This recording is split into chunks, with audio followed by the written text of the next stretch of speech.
अगला क्वेश्चन देखते हैं। Question number 191।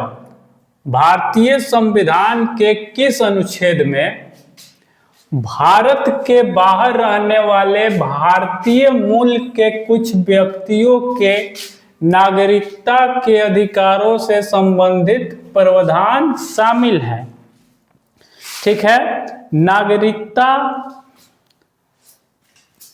5 से लेकर 11 तक के अनुच्छेद में नागरिकता से संबंधित प्रावधान किया गया है। ये पूछ रहा है कि भारत के बाहर रहने वाले जो भारतीय मूल के लोग हैं उन्हें नागरिकता से संबंधित प्रावधान किस अनुच्छेद के तहत किया गया है। इसका सही आंसर आपका आर्टिकल 8 हो जाएगा, अनुच्छेद 8 के तहत। ठीक है, आगे देखिए। किस निर्णय ने संविधान की मूल संरचना का सिद्धांत निर्धारित किया? ठीक है, मूल संरचना का सिद्धांत जो था, सबसे पहले आप देखिए यहां पे गोलकनाथवाद दिया है। ये जो था पंजाब सरकार के साथ इनका वाद चला। ये चला था 1967 में। ठीक है, उसके बाद ये केशवानंद भारतीवाद जो है वो केरल राज्य के साथ चला, और इसी वाद में ये चला था 1973 में। ये सुप्रीम कोर्ट के अधीन चलने वाला केस है। तो इसी में ये तय हुआ कि जो संविधान का मूल संरचना है उसको डिस्टर्ब ना किया जाए। ठीक है, आगे देखिए। निम्नलिखित में से किस मामले में भारत के सर्वोच्च न्यायालय ने आधारभूत संरचना सिद्धांत को प्रतिपादित किया? पिछला जो क्वेश्चन हम लोगों ने देखा है सेम वही क्वेश्चन दिया गया है, बस क्वेश्चन का लैंग्वेज बदलने की कोशिश किया है। यहां देखिए आधारभूत संरचना सिद्धांत। ठीक है, ये था आपका केशवानंद भारती केस वर्सेज केरला सरकार 1973। ठीक है, आगे देख लेते हैं। भारतीय संविधान में किस संशोधन द्वारा, संशोधन के बारे में पूछ रहा है, संप्रभु लोकतांत्रिक गणराज्य शब्दों को बदलकर संप्रभु समाजवादी धर्मनिरपेक्ष लोकतांत्रिक गणराज्य कर दिया गया, और राष्ट्र की एकता शब्दों को भी बदलकर राष्ट्र की एकता और अखंडता कर दिया गया। आप सबको पता है प्रस्तावना में कुछ शब्द जोड़े गए थे। कब? तो 42वां संशोधन 1976 के तहत जब संविधान संशोधन हुआ तो इसमें प्रस्तावना में कुछ शब्द जोड़े गए थे, जैसे समाजवादी, पंथ निरपेक्ष, अखंडता। ये सारे शब्द प्रस्तावना में इसी संशोधन के तहत जोड़ा गया है। आगे देखिए, भारतीय संविधान की प्रस्तावना में आया शब्द गणराज्य का अर्थ राज्य के निर्वाचित प्रमुख से है। ठीक है, गणराज्य शब्द का अर्थ होता है कि जो देश का कार्यपालिका का जो अध्यक्ष होगा उसकी निर्वाचन होगा।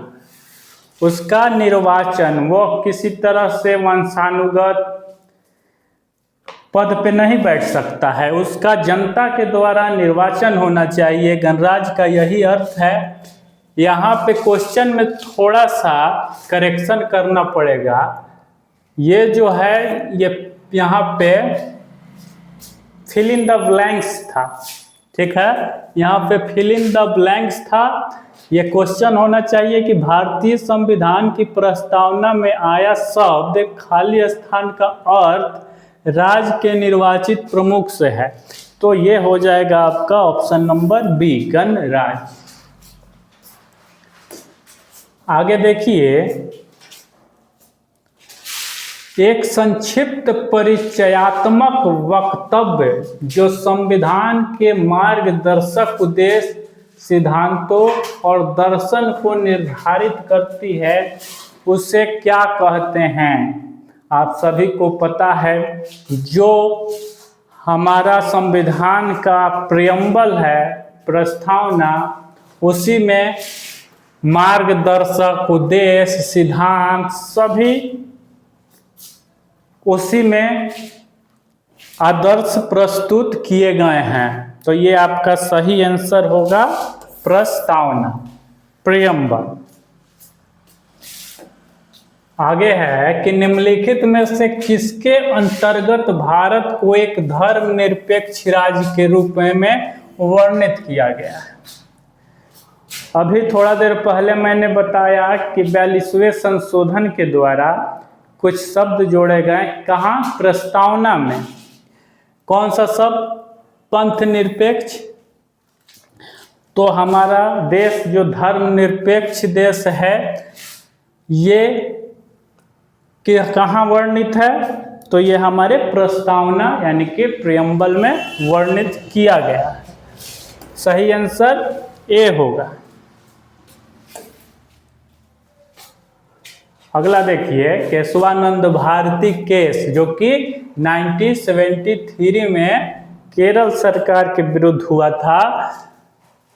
केस में सवाल उठाया गया कि प्रस्तावना में भी चेंजिंग किया जा सकता है, संशोधन किया जा सकता है प्रस्तावना में। तो प्रस्तावना में देखिए ऑप्शन कहाँ दिया है, यहाँ ऑप्शन सी, संशोधित किया जा सकता है। तभी तो 1976 में प्रस्तावना में संशोधन हुआ, जिसके तहत कुछ शब्दों को उसमें शामिल किया गया।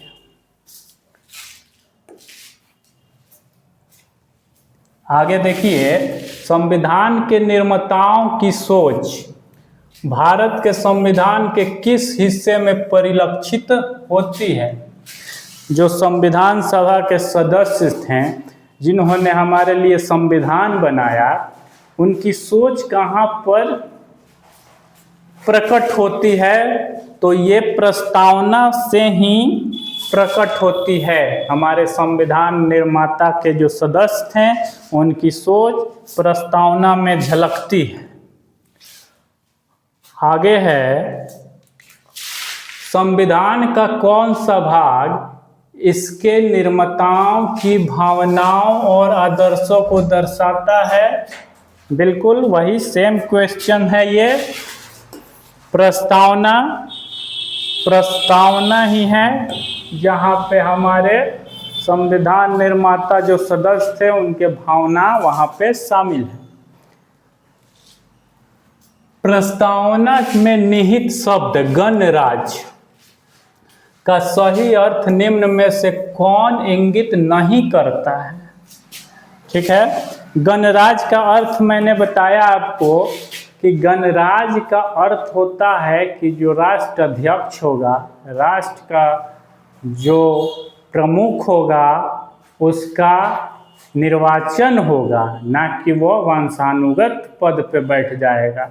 तो चलिए आइए ऑप्शन देखिए। राज्य का मुखिया चुना जाता है, संप्रभुता लोगों में निहित है, कार्यालय बिना भेदभाव के खुले हैं, राष्ट्र अध्यक्ष एक वंशागत राजा होता है। देखिए ऑप्शन डी में जो दिया गया है वो बिल्कुल गलत है कि राष्ट्र का जो अध्यक्ष होगा वो वंशागत राजा होगा। बिल्कुल गलत। इसका निर्वाचन किया जाएगा। हमारे देश का जो सबसे पहला पद है राष्ट्राध्यक्ष का, वो राष्ट्रपति का होता है। और राष्ट्रपति का आप सबको पता होगा कि उनका निर्वाचन किया जाता है। आगे है कि भारत के संविधान की प्रस्तावना में प्रयुक्त शब्द गणतंत्र सूचित करता है। चलिए गणतंत्र के बारे में ही सवाल है। देखिए ऑप्शन कि देश का प्रधान वंशागत होगा, बिल्कुल गलत। कि देश का संवैधानिक शासक है, कि देश का प्रधान निर्वाचित प्रतिनिधि।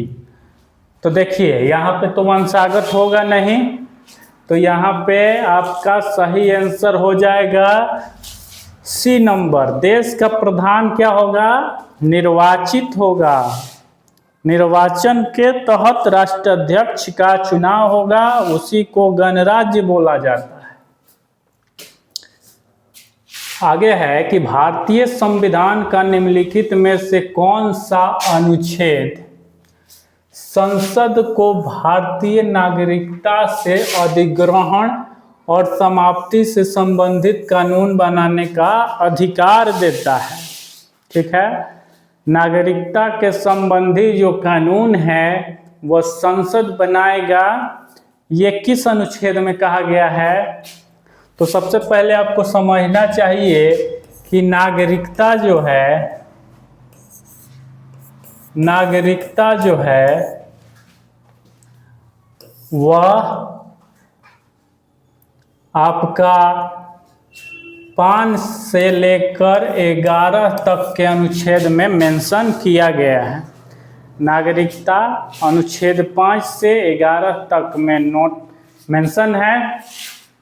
अब ये जो कहा गया है कि संसद को यह अधिकार है कि वह नागरिकता के संबंध में कानून बना सकता है। तो यह कानून अनुच्छेद 11 यानी कि नागरिकता का सबसे अंतिम आर्टिकल जो है अनुच्छेद 11, उसी के माध्यम से संसद नागरिकता के संबंध में कानून बना सकता है।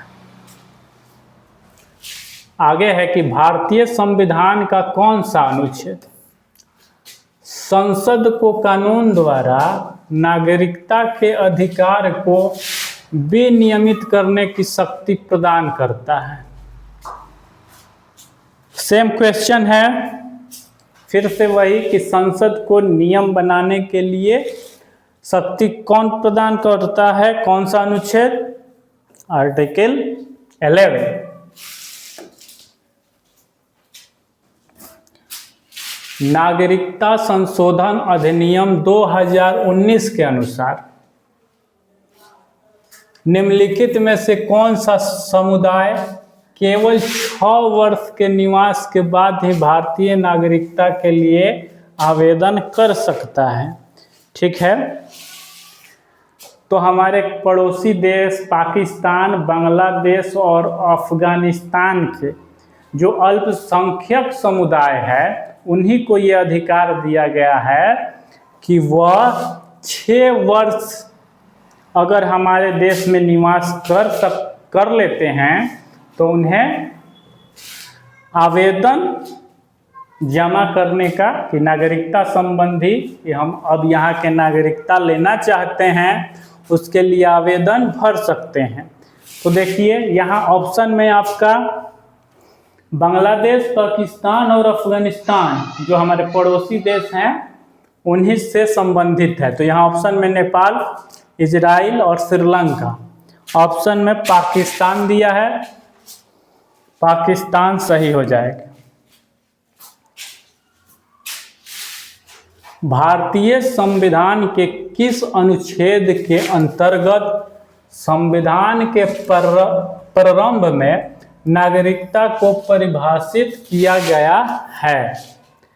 तो ये देखिए मैंने बताया कि 5 से 11 में नागरिकता का जिक्र है और ये संविधान के प्रारंभ में नागरिकता को परिभाषित किया है। तो ये पहला यानी कि अनुच्छेद 5 में ही नागरिकता को परिभाषित किया गया है। अनुच्छेद 5 नागरिकता संशोधन अधिनियम 2019 के संदर्भ में कौन सी प्रक्रिया का उल्लेख किया गया है? ठीक है, तो इसका सही आंसर आपका हो जाएगा बाय नेचुरलाइजेशन, प्राकृतिक वर्ण के आधार पर इन लोगों को इसी आधार पे नागरिकता दी जाती है। निम्नलिखित में से कौन सा अनुच्छेद जो है भारत के बाहर रहने वाले भारतीय मूल के व्यक्तियों की नागरिकता से संबंधित है? तो बिल्कुल अनुच्छेद 8 में ये मेंशन किया गया है कि जो भारतीय मूल के लोग हैं लेकिन वो बाहर रह रहे हैं, उन्हें अनुच्छेद 8 के तहत नागरिक बनाया जाएगा।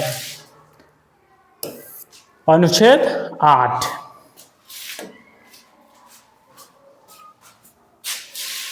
संविधान का अनुच्छेद 6 निम्नलिखित में से किस क्षेत्र से भारत आए व्यक्तियों की नागरिकता से संबंधित है? तो ये जब हमारे देश का बंटवारा हो रहा था उसी समय नागरिकता का कानून आया था, तो पाकिस्तान इसका सही आंसर होगा। 6 और 7 का आप अंतर समझ लीजिए। 6 जो है वह जब पाकिस्तान से लोग भारत आ रहे थे तो उनको नागरिकता देने का प्रावधान भाग 6 में किया गया है, और भाग 7 में भारत के लोग जब पाकिस्तान जा रहे थे तो उनकी नागरिकता कैसे खत्म होगी, और अगर वो फिर से इंडिया की नागरिकता लेना चाहते हैं तो वहाँ जो पाकिस्तान के अधिकारी होते थे उनसे लिखित में लेकर आना होता था, फिर से इन्हें नागरिक बनाया जा सकता था। 7 में यही मेंशन किया गया है।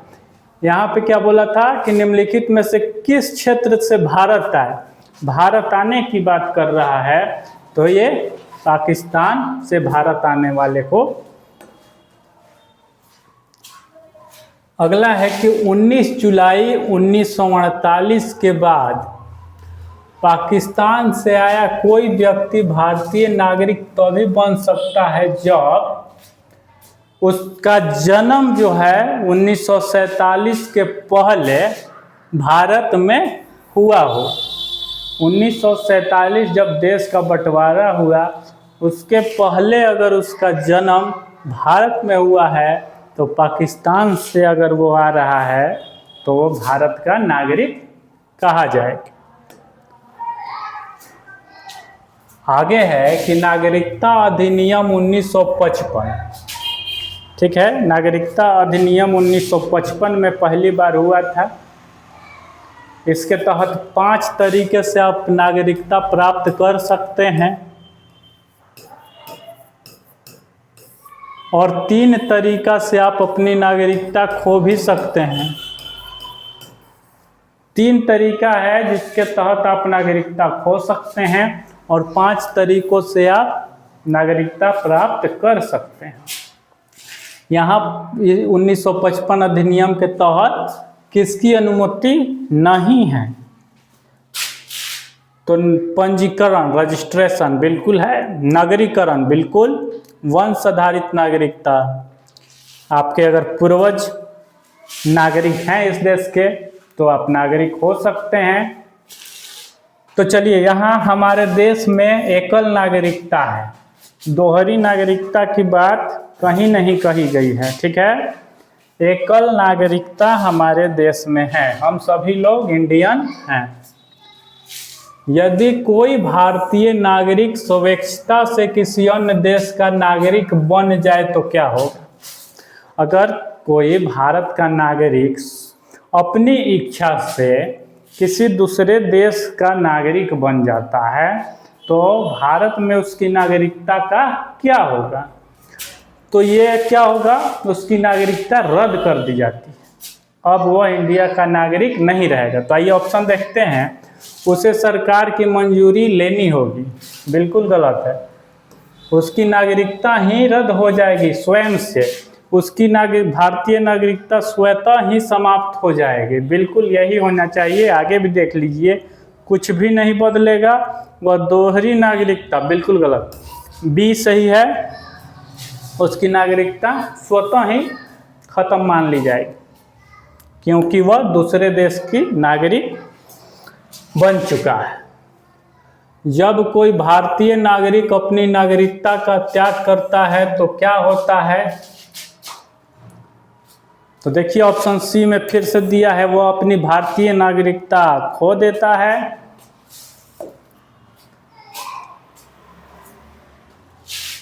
कौन सा समझौता नागरिकता संशोधन अधिनियम 1985 से संबंधित है? ये देखिए आपका असम समझौता हुआ था। 1985 का जो नागरिक संशोधन अधिनियम था वो असम समझौता से संबंधित है। नए जोड़े गए क्षेत्रों में लोगों की नागरिकता का निर्णय कौन सा प्राधिकरण करता है? ठीक है, जब हमारे देश में कोई क्षेत्र शामिल हो जाए, नया क्षेत्र जो पहले हमारे देश के क्षेत्र में नहीं आता था और अब वह क्षेत्र हमारे देश में शामिल हो गया है, तो उस क्षेत्र के जो नागरिक होंगे उनकी नागरिकता कौन तय करेगा? तो ये हमारा केंद्र सरकार यानी संसद करता है। सेंट्रल गवर्नमेंट ये तय करेगा कि वह भी हमारे देश के नागरिक होंगे।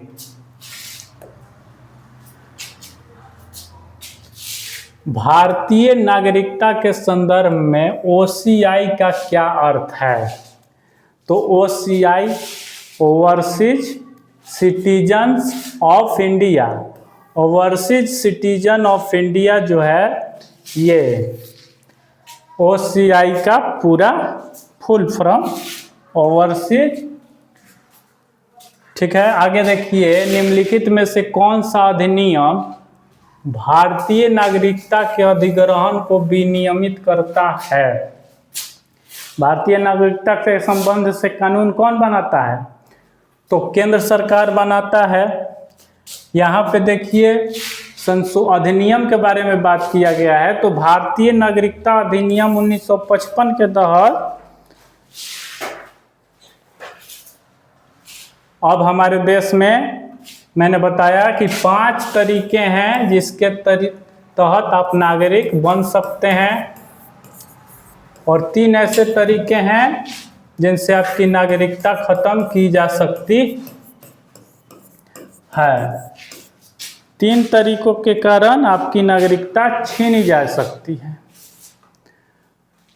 यही है भारतीय नागरिक अधिनियम 1955। निम्नलिखित में से किस देश में दोहरी नागरिकता की नीति स्वीकार की जाती है?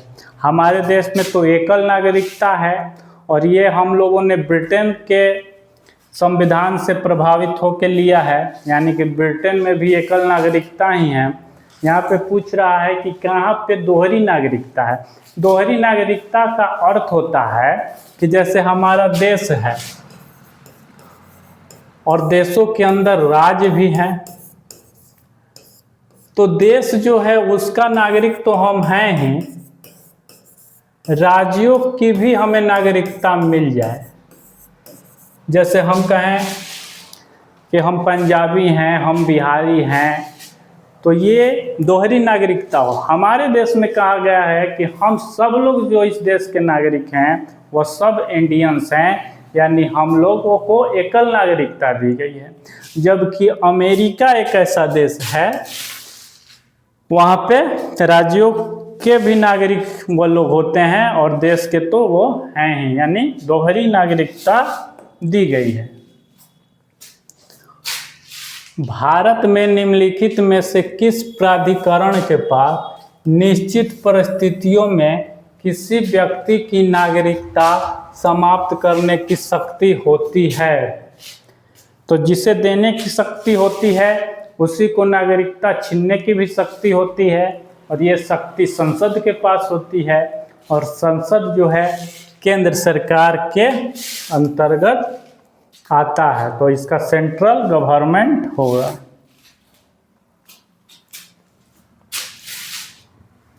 आगे देखिए, नागरिकता अधिनियम 1955 के अंतर्गत भारतीय मूल के व्यक्ति को भारतीय नागरिक बनाने के लिए कितने वर्षों तक भारत में निवास करना आवश्यक है? ठीक है, भारतीय जो नागरिक अधिनियम 1955 आया उसमें ये बताया गया कि भारतीय मूल के व्यक्ति जो हैं वो अगर भारत फिर से लौट के आते हैं तो उनको नागरिकता कब दी जाएगी? जब वह 7 साल हमारे देश में रह लेंगे, उसके बाद उनको नागरिकता के लिए एलिजिबल माना जाएगा। भारतीय संविधान के अनुसार भारतीय नागरिक के रूप में पंजीकरण के लिए पात्र हेतु न्यूनतम निवास अवधि कितनी होनी चाहिए? बिल्कुल वही 7 वर्ष। 7 वर्ष तक आपको इस देश में रहना होगा, उसके बाद ही आपको नागरिकता दी जाएगी। भारतीय प्रांत में जन्मे लोग जिनके माता पिता में से किसी एक का जन्म भारत में हुआ हो तथा जो लोग संविधान के लागू होने से ठीक पहले 5 या अधिक वर्षों तक भारतीय निवासी के रूप में रहे हों, उनका उल्लेख किस अनुच्छेद में किया गया है? तो ये आपका अनुच्छेद 5 में किया गया है। ठीक है, 5 में ये मेंशन किया गया है कि जिनके माता पिता का जन्म भारत में हुआ है या वो लोग 5 या अधिक वर्षों तक भारत के निवासी के रूप में रहे हो, उनका उल्लेख तो अनुच्छेद 5 में मेंशन है। कोई भी व्यक्ति जो सामान्यतः भारत में साल रहा हो, प्रकृतिकरण द्वारा भारत का नागरिकता प्राप्त कर सकता है। ये देखिए, नेचुरलाइजेशन के तहत अगर आपको नागरिकता प्राप्त करना है तो वो 12 वर्षों तक आपको इंडिया में रहना होगा। ये वो लोग होते हैं जो हमारे देश के नागरिक नहीं होते। यहाँ के नेचर में ढलने के लिए कम से कम 12 वर्ष यहाँ रहिए, उसके बाद यहाँ के नागरिक आप बन सकते हैं।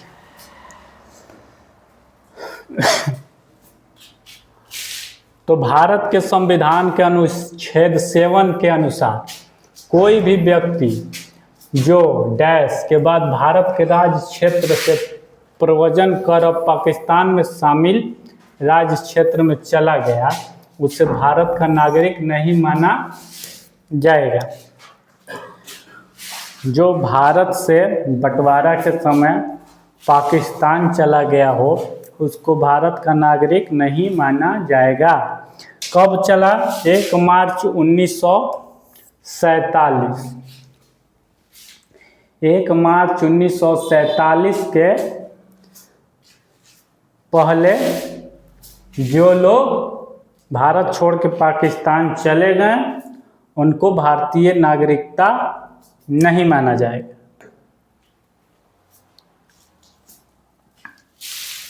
भारत के संविधान के अनुच्छेद 6B के अनुसार उस प्रत्येक व्यक्ति को भारत की नागरिकता का अधिकार है जिसने डैश से पहले पाकिस्तान से प्रव्रजन किया हो और वह अपने प्रव्रजन की तिथि भारत के राज्य क्षेत्र में समान रूप से निवास कर रहा है।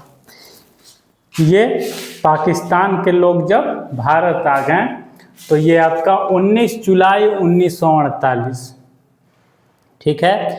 1 मार्च 1947 यहाँ के लोग वहाँ चले गए, उनकी नागरिकता रद्द हो गई। और वहाँ के लोग अगर 19 जुलाई 1948 के बाद यहाँ आए तो अब उनको नागरिकता माना गया।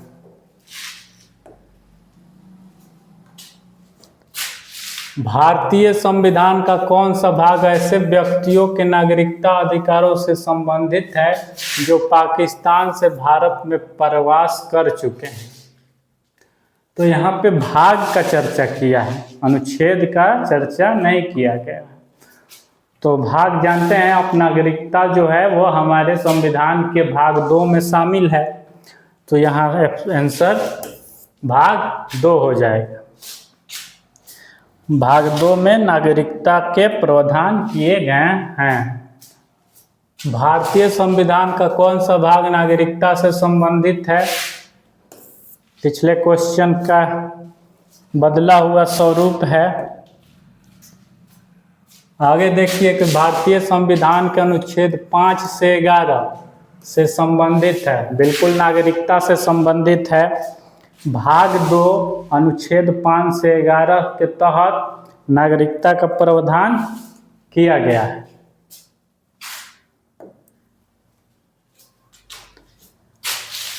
भारतीय संविधान का भाग 2 निम्नलिखित में से किसके बारे में? बिल्कुल नागरिकता के बारे में। भारतीय नागरिकता प्राप्त करने की शर्त निर्धारित करने की सक्षम प्राधिकारी कौन है? संसद है। यही है जो आपको नागरिकता के संबंध में कानून बना सकता है, और ये जो भी शर्तें निर्धारित होंगी वो कौन तय करेगा? तो संसद ही तय करता है।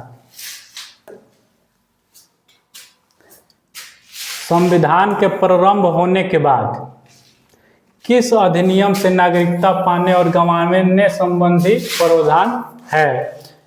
जब देश हमारा संविधान लागू हुआ था उसके बाद पहली बार 1995 में नागरिकता अधिनियम 1955 में आया था।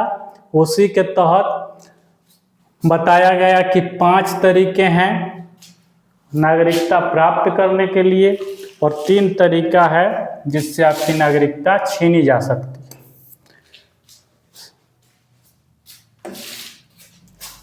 आगे देखिए कि इनमें से कौन भारत की नागरिकता प्राप्त करने की एक शर्त नहीं है। ठीक है, तो अगर भारत के क्षेत्र में आप जन्म लिए हैं तो आप नागरिक हैं, बिल्कुल। वंश यानी कि आपके माता पिता, आपके पूर्वज जो हैं इस देश के नागरिक हैं, तो आप भी इसी देश के नागरिक हैं। ये संपत्ति अधिग्रहण बिल्कुल गलत है। संपत्ति का अधिग्रहण करके कोई हमारे देश का नागरिक नहीं बन सकता है। तो इसका सही आंसर सी हो जाएगा, संपत्ति अधिग्रहण। भारतीय संविधान का निम्नलिखित में से कौन सा अनुच्छेद आपात स्थिति के दौरान मौलिक अधिकारों को स्वचालित रूप से निलंबित कर देता है? हम सभी को पता है कि 352 के तहत हमारे देश में आपातकाल लागू होता है, और 358 जो अनुच्छेद है उसके तहत हमारे मौलिक अधिकार का निलंबन हो जाता है। कुछ ऐसे भी मौलिक अधिकार हैं जो आपातकाल के दौरान भी निलंबित नहीं होते। ठीक है, लेकिन ये यहाँ पे 358 अनुच्छेद के तहत मौलिक अधिकारों का निलंबन किया जाता है। भारतीय संविधान का निम्नलिखित में कौन सा अनुच्छेद नागरिक और विदेशियों में से कैसे विदेशी जो शत्रु विदेशी नहीं हो, दोनों के लिए उपलब्ध है? 2 तरह के हमारे विदेशी नागरिक होते हैं। एक होते हैं शत्रु विदेशी नागरिक जिनसे हमारे देश का युद्ध, और एक होते हैं मित्र राष्ट्र के नागरिक। तो यहाँ पे दिया है इनको छोड़ के, तो देखिए आइए कौन से कानून उन लोगों के लिए भी लागू है विदेशियों के लिए। तो सार्वजनिक रोजगार में अवसर की समानता, ये तो बिल्कुल गलत है। जो रोजगार की हम लोगों को मिलेगी वही उन लोगों को भी दिया जाए, ऐसा कोई व्यवस्था तो है नहीं। धर्म, मूल, वंश, जाति, लिंग के आधार पर भेदभाव का निषेध यह भी मेंशन नहीं है। अल्पसंख्यकों को शैक्षणिक संस्थान स्थापित करने का अधिकार, यह भी नहीं है। ये डी नंबर देखिए, कानून के समक्ष समानता और समान संरक्षण, बिल्कुल यही सही है। कानून के समान विदेशी नागरिकों को भी संरक्षण है, यानी कि वो किसी तरीके का कोई अगर क्राइम करते हैं हमारे देश में तो उनको वही सज़ा दिया जाएगा जो कि यहाँ के नागरिकों को दिया जाता है। आगे है कि निम्नलिखित में से कौन से अनुच्छेद शोषण के विरुद्ध अधिकार से संबंधित है। शोषण के विरुद्ध अधिकार, तो मौलिक अधिकार जो कि हमारे भाग 3 में मेंशन है, भाग 3 में मौलिक अधिकार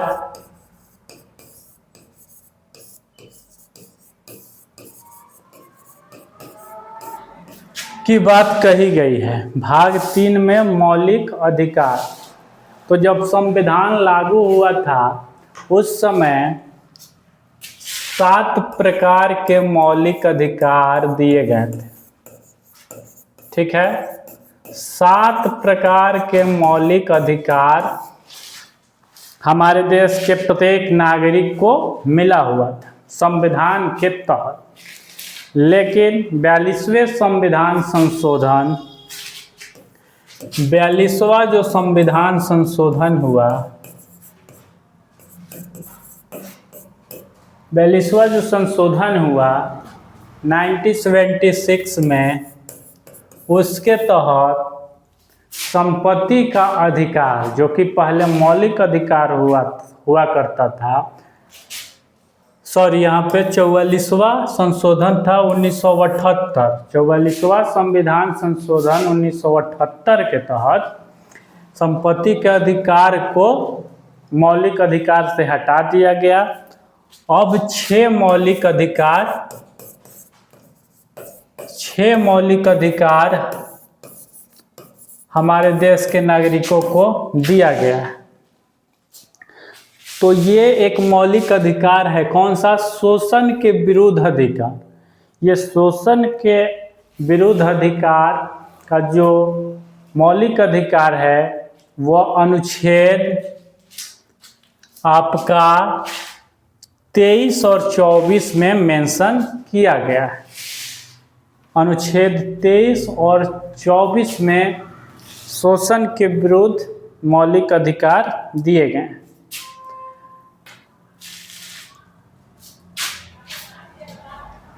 बारह से 35 तक के अनुच्छेद जो हैं वह मौलिक अधिकार से संबंधित हैं। अनुच्छेद 12 से लेकर अनुच्छेद 35 तक मौलिक अधिकार की बात करता है।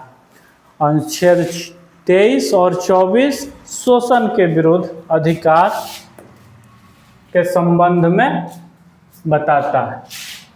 अगला है कि भारत में संपत्ति के अधिकार के संबंध में कौन सा कथन सही नहीं है। संपत्ति का अधिकार, अभी मैंने बताया कि ये पहले मौलिक अधिकार हुआ करता था, तो ये अब हटा दिया गया है। तो देखिए ऑप्शन पढ़ते हैं कि यह अनुच्छेद 31 के अंतर्गत एक मौलिक अधिकार है। था 31 पहले जिसका मेंशन अनुच्छेद 31 में ही किया गया था, लेकिन अब तो हट चुका है, तो अब यह मौलिक अधिकार तो है नहीं। यह अब मौलिक अधिकार नहीं रहा। 42वें संशोधन द्वारा इसे समाप्त कर दिया गया। यह संविधान के अनुच्छेद 32 के अंतर्गत एक मौलिक अधिकार है। ठीक है, अनुच्छेद 31 के तहत मौलिक अधिकार था, लेकिन अब हटा दिया गया है। तो यही होगा कि यह अब मौलिक अधिकार नहीं रहा। यहाँ सी नंबर में दिया है 42वें संशोधन द्वारा समाप्त किया गया, तो समाप्त तो हुआ है लेकिन 42वें नहीं 44वें संशोधन से। ठीक है, 44वें संविधान संशोधन के तहत हटाया गया है।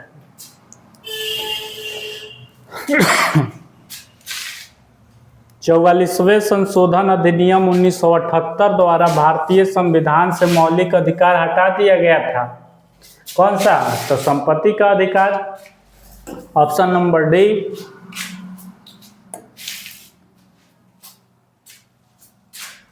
25वें संशोधन ने भारतीय संविधान के किस अनुच्छेद में संशोधन करके संपत्ति के अधिकार को हटा दिया गया? ठीक है, तो अभी हम लोगों ने पढ़ा कि 44वें संविधान संशोधन के तहत संपत्ति का अधिकार हटाया गया था। ठीक है, लेकिन उसके पहले भी कुछ हद तक मौलिक अधिकार में संपत्ति का जो अधिकार था उसको कमतर करने की कोशिश की गई है। ये कब हुआ था 25वां संशोधन? ये 25वां संशोधन आपका हुआ था 1971 में। 25वां जो संविधान संशोधन हुआ 1971 में, उसमें कुछ हद तक, पूरी तरीके से नहीं, लेकिन संपत्ति के अधिकार को खत्म करने की कोशिश की गई है। तो ये अनुच्छेद 31, पहले संविधान जब लागू हुआ था तो संपत्ति के अधिकार की बात अनुच्छेद 31 में कही गई।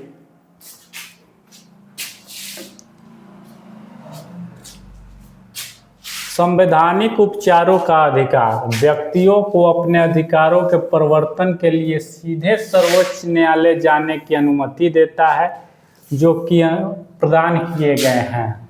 ठीक है, अगर किसी भी व्यक्ति का मौलिक अधिकार का दमन किया जाता है किसी भी व्यक्ति संस्था के द्वारा, तो वह अपने अधिकारों की सुरक्षा के लिए अनुच्छेद 32 के तहत सीधे सर्वोच्च न्यायालय में अपील कर सकता है।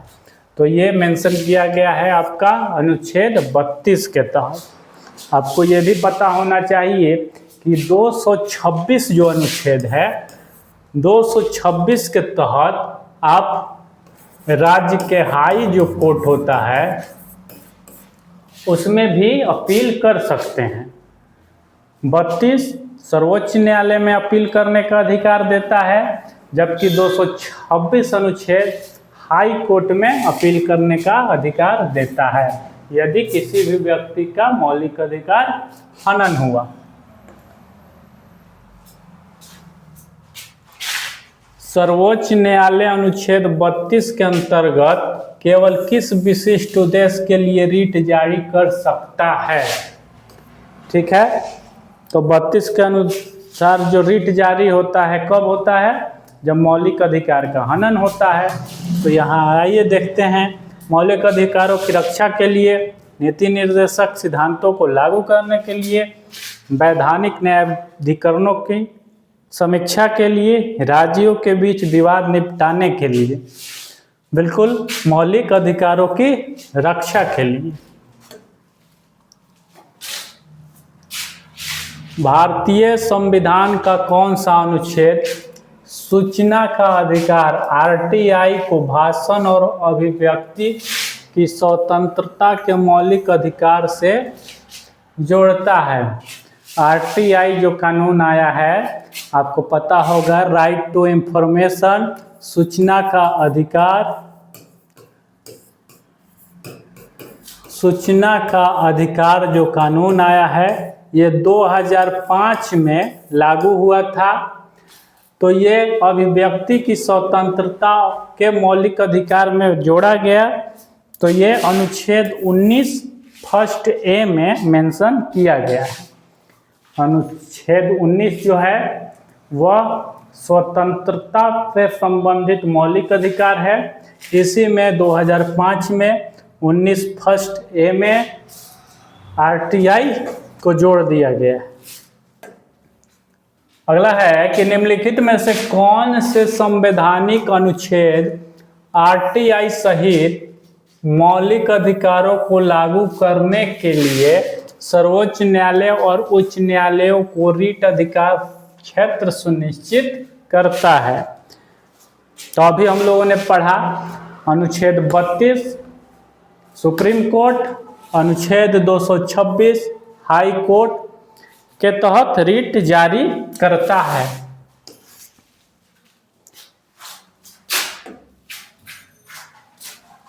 आगे देखिए कि निम्नलिखित में से किस मामले में सर्वोच्च न्यायालय ने 2017 में निजता के अधिकार को मौलिक अधिकार के रूप में बरकरार रखा। निजता के अधिकार को भी मौलिक अधिकार माना गया। कब? जब पुट्टस्वामी बनाम भारत संघ वाद हुआ। पुट्टस्वामी भरत वर्सेस भारत संघ, इसी केस के माध्यम से निजता के अधिकार को मौलिक अधिकार माना गया। भारतीय संविधान का निम्नलिखित में से कौन सा अनुच्छेद जो है कानून के समक्ष समानता और कानून का समान संरक्षण की गारंटी देता है? ये आपका अनुच्छेद 14 देता है। अनुच्छेद 14 जो है आपको मैंने बताया कि 12 से लेकर 35 तक में मौलिक अधिकार का चर्चा है।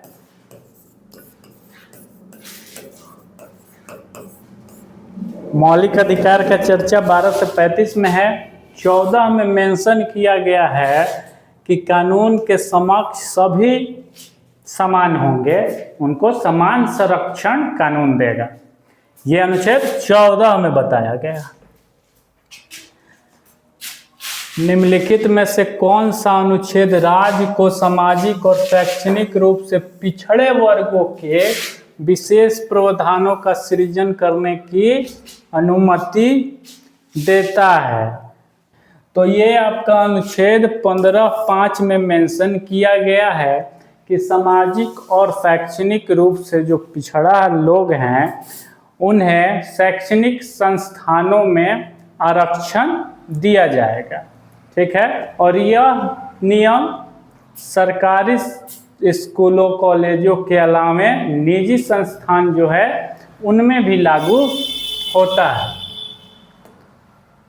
आगे देखिए, शिक्षा के अधिकार को मौलिक अधिकार के रूप में शामिल करने के लिए संविधान के निम्नलिखित में से किस अनुच्छेद में संशोधन किया गया है?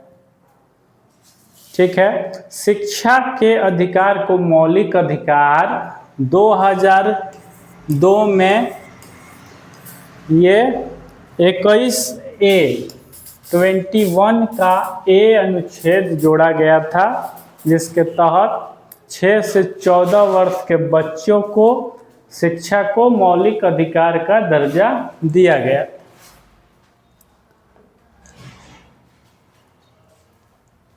आगे है कि भारत के संविधान के निम्नलिखित में से किस अनुच्छेद में कहा गया है कि सभी सार्वजनिक संस्थान सभी नागरिकों के लिए खुले हैं?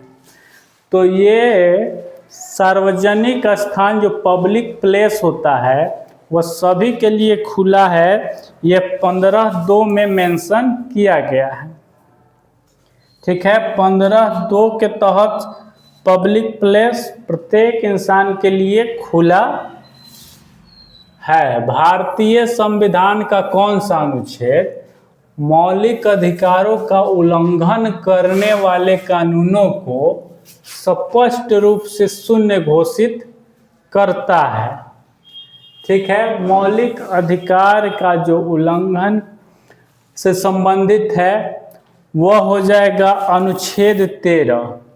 अनुच्छेद 13 में यह मेंशन है कि मौलिक अधिकार का उल्लंघन करने वाले जो कानून बनेंगे उनको न्याय की समीक्षा के तहत उससे हटा दिया जाएगा, उन्हें शून्य घोषित कर दिया जाएगा। भारतीय संविधान के निम्नलिखित अनुच्छेदों में से किस अनुच्छेद को समांतर न्यायिक समीक्षा के संवैधानिक आधार के रूप में उद्धृत किया गया है? तो ये देखिए आपका हो जाएगा अनुच्छेद 13 जो कि पिछले क्वेश्चन से ही संबंधित है। भारतीय संविधान का कौन सा अनुच्छेद धर्म को मानने, आचरण करने और प्रचार करने का अधिकार प्रदान करता है? तो ये धर्म से संबंधित मौलिक अधिकार है। तो धार्मिक मौलिक अधिकार जो दिया गया है आपका 25 अनुच्छेद से 28 अनुच्छेद के बीच में धर्म से संबंधित अधिकार दिए गए हैं। तो यहाँ पे आपका हो जाएगा 25 में बोला गया है कि आप अपने धर्म को मानने, उस धर्म का आचरण करने और उस धर्म का प्रचार करने का आपको अधिकार दिया जा रहा है। अगला है कि निम्नलिखित में कौन सी रीट भारतीय संविधान में उल्लेखित जीवन और व्यक्तिगत स्वतंत्रता के अधिकार की रक्षा करती है? तो जैसा कि आपको पता है कि जब मौलिक अधिकार का हनन होगा तो आप सीधे सुप्रीम कोर्ट या हाई कोर्ट में रीट जारी करते हैं। तो 5 प्रकार की रीट जारी होती है। उसमें से बोला गया है कि कौन सा रीट व्यक्तिगत स्वतंत्रता के अधिकार की रक्षा करती है। तो ये आपका बंदी प्रत्यक्षीकरण, बंदी प्रत्यक्षीकरण जो रीट है वो आपके व्यक्तिगत स्वतंत्रता से संबंधित है। भारतीय संविधान का कौन सा अनुच्छेद 14 वर्ष से कम आयु के किसी भी बच्चे को कारखाने, खदान या जोखिम भरे व्यवसाय से नियोजित किए जाने से रोकता है? तो शोषण के विरुद्ध अधिकार, 14 वर्ष से जो कम, शोषण का विरुद्ध जो अधिकार है, शोषण के विरुद्ध जो अधिकार मिला है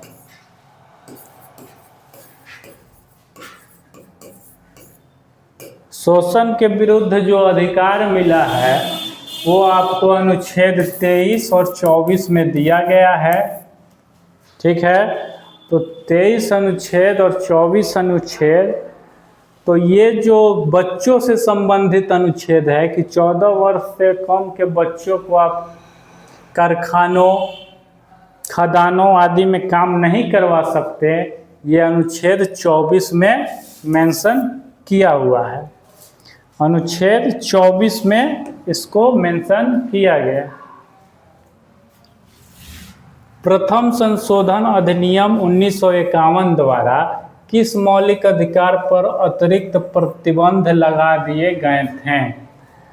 ठीक है, जब पहला ही संशोधन 1951 में हुआ था तो उसमें मौलिक अधिकार में वाक्य एवं अभिव्यक्ति की स्वतंत्रता कुछ हद तक, पूरी तरीके से नहीं, आंशिक रूप से वाक्य एवं अभिव्यक्ति की स्वतंत्रता पे रोक लगाई गई थी।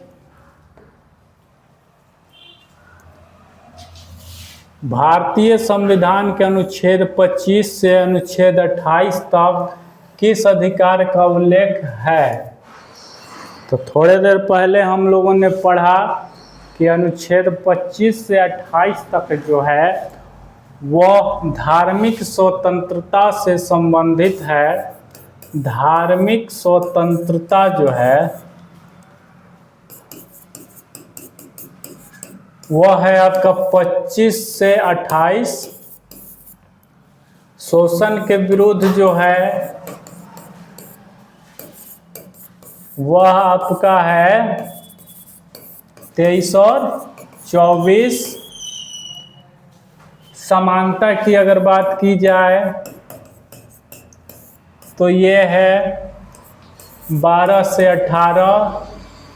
ठीक है, स्वतंत्रता की अगर बात की जाए तो ये आपका 19 से लेकर 22 तक है।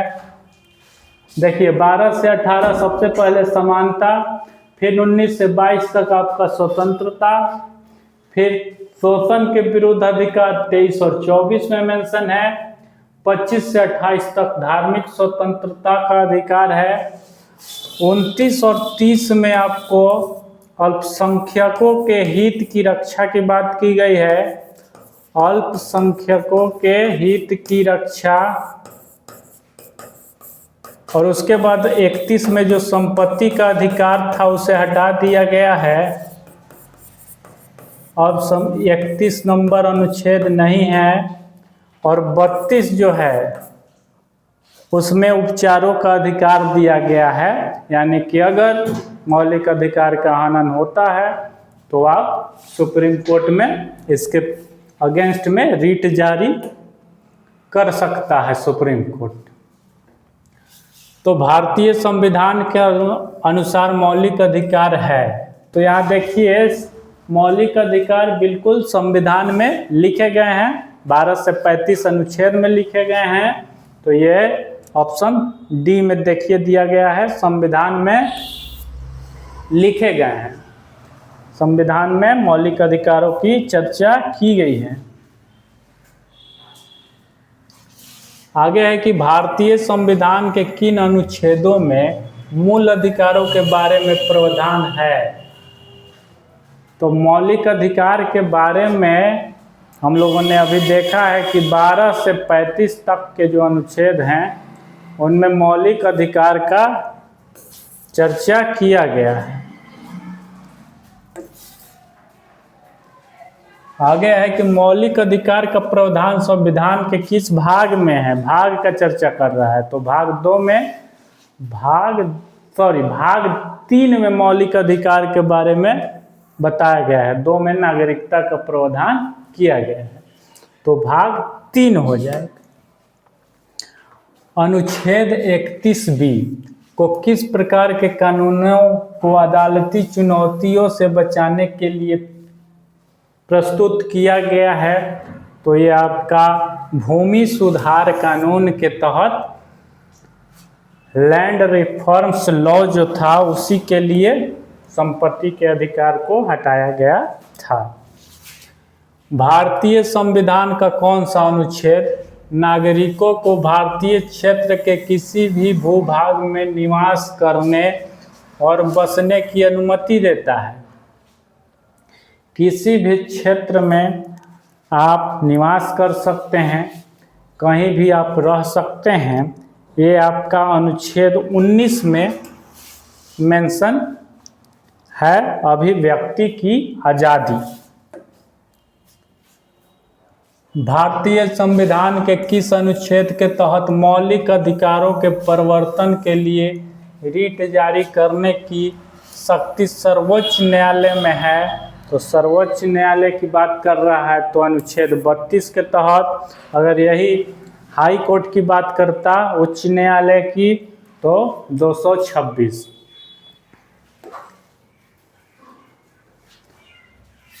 कौन सी याचिका उन कार्यपालिका और निचली न्यायिक संस्थानों के विरुद्ध उसके कर्तव्यों के निर्वहन हेतु जारी की जाती है जिन्हें वह पूरा करने में असफल रहे। ठीक है, निचली अदालतों को आदेश ये दिया जाता है, ये प्रमा आदेश बोला जाता है।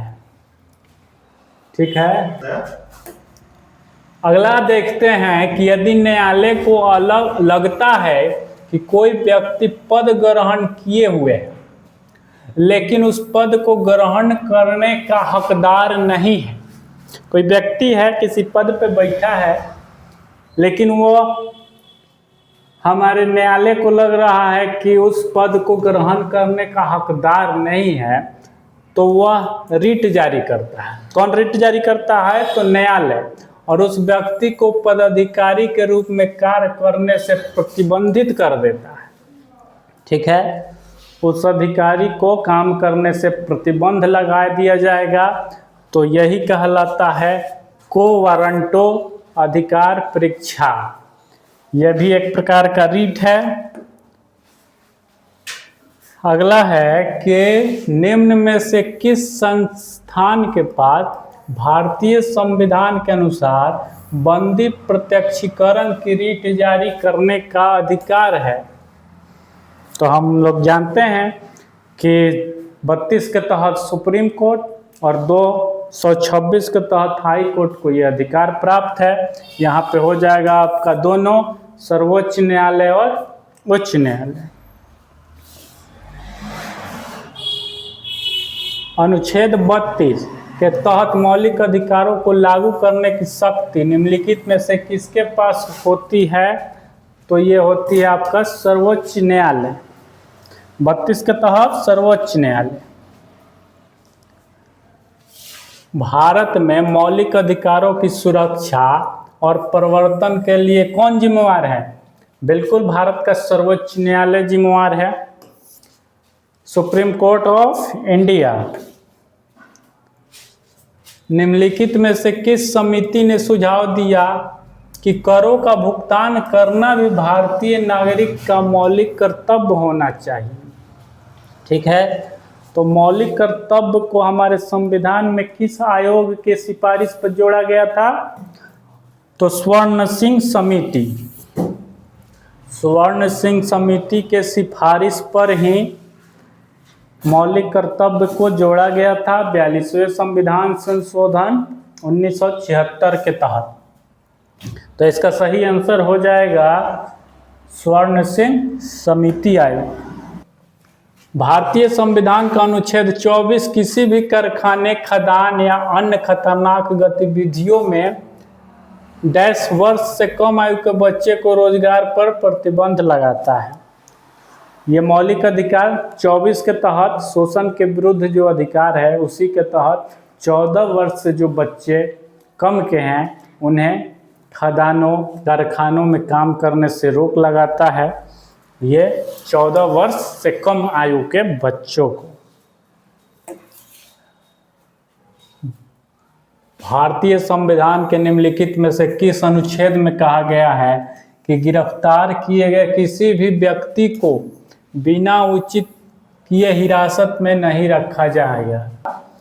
जैसा कि आप लोग जानते होंगे, किसी भी गिरफ्तार को किए हुए व्यक्ति को 24 घंटे के अंदर न्यायालय में प्रस्तुत करने का नियम है।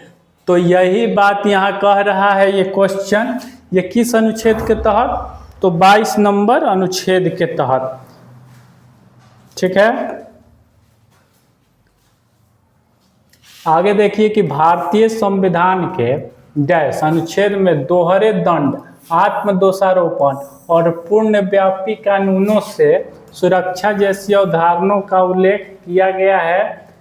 तो ये आपका हो जाएगा अनुच्छेद 20 में इसे मेंशन किया गया है। भारतीय संविधान का अनुच्छेद 19(1) का ए खाली स्थान को संदर्भित करता है। किसे? तो ये बिल्कुल आपका भाषण और अभिव्यक्ति की स्वतंत्रता।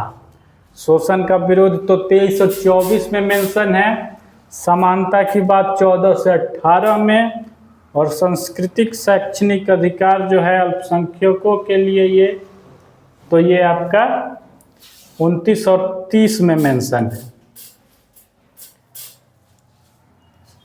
भारतीय संविधान के निम्नलिखित में से किस अनुच्छेद के अनुसार सभी अल्पसंख्यकों को, चाहे वो धर्म या भाषा पर आधारित हो, अपनी पसंद के शैक्षणिक संस्थानों की स्थापना और प्रशासन का अधिकार होगा? ये किस अनुच्छेद में कहा गया है? तो ये आपका अनुच्छेद 30 में अल्पसंख्यकों से संबंधित अनुच्छेद 29 और 30। परिसंकटमय कार्य में बालकों के नियोजन पर प्रतिषेध का प्रावधान भारतीय संविधान के निम्नलिखित में से किस मौलिक अधिकार में परिलक्षित है? तो ये शोषण के विरुद्ध अधिकार से संबंधित है। बालकों के प्रतिषेध करता है कि ये कहीं भी संकट जहाँ पर है वहाँ पे कार्य करने से रोक लगाया जाए। शोषण के विरुद्ध अधिकार। मौलिक अधिकारों के बारे में निम्नलिखित में से कौन सा कथन सही नहीं है? देखिए, ये क्वेश्चन में स्टेटमेंट नहीं दिया गया है। ये क्वेश्चन टाइपिंग मिस्टेक है इस क्वेश्चन में।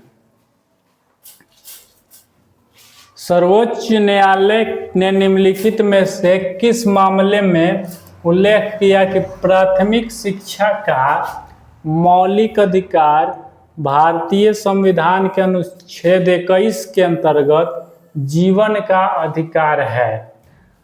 तो ये किसके साथ, तो ये हो जाएगा आपका उन्नी कृष्णन बनाम आंध्र प्रदेश राज्य के बाद में ये हुआ था कि प्राथमिक शिक्षा का अधिकार मौलिक अधिकार होगा। अनुच्छेद 21A में इसे शामिल किया गया। भारतीय संविधान के अनुच्छेद 21 के अंतर्गत कौन सा अधिकार जीवन के अधिकार का हिस्सा नहीं है? तो जीवन का अधिकार, तो देखिए, निजता का अधिकार जीवन का अधिकार है, निःशुल्क कानूनी सहायता का अधिकार भी है, आजीविका का अधिकार भी है, लेकिन संपत्ति का अधिकार नहीं है।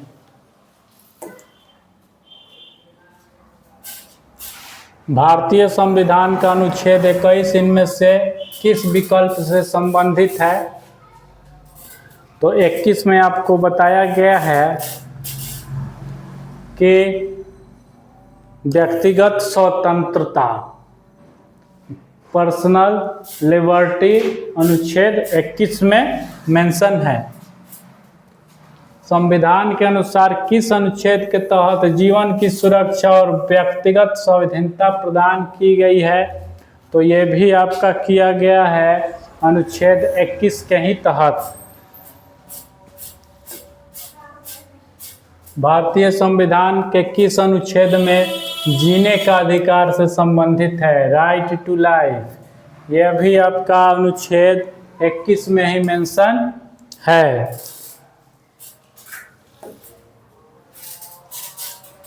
आपातकाल के समय किस अनुच्छेद को निलंबित नहीं किया जा सकता है? तो ये आपका 20 और 21 को आपातकाल के दौरान भी निलंबित नहीं किया जाता है। संविधान के किस अनुच्छेद के तहत आत्मसम्भ्रात यानी कि स्वयं के विरुद्ध अध्यारोपण साक्ष्य प्रतिबंधित है? तो ये आपका हो जाएगा अनुच्छेद 20। चलिए आगे देखते हैं।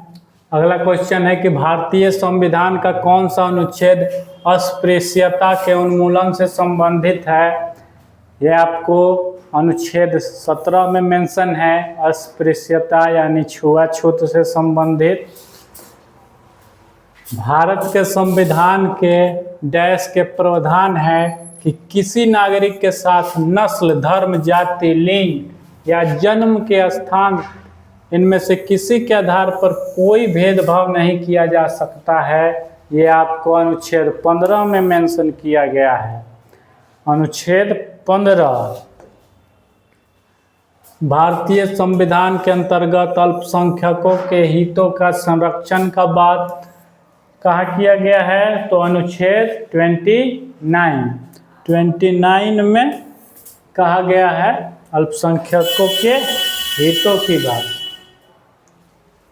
इनमें से कौन सी रीट किसी व्यक्ति को सार्वजनिक कार्यालय में उस कार्य को करने से रोकने के लिए जारी की जाती है जिसका वो हकदार अधिकारी नहीं होता है? तो वो होता है आपका अधिकार परीक्षा को वारंटो, ये न्यायालय जारी करता है।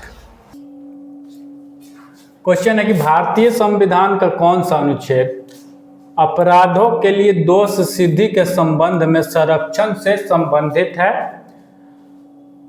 तो ये आपका अनुच्छेद 20 कहता है 20 अपराधों के दोष सिद्धि से संबंधित है।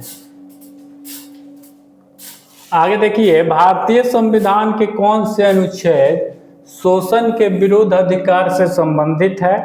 तो शोषण के विरुद्ध अधिकार जो है 2 अनुच्छेद 23 और 24 में ये मेंशन किया गया है।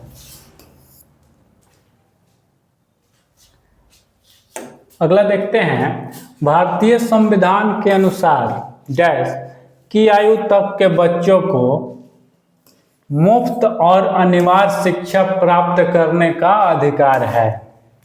ये 21A के तहत मौलिक अधिकार में शामिल है। 14 वर्ष से कम के बच्चों को मुफ्त और अनिवार्य शिक्षा का प्रावधान किया गया है।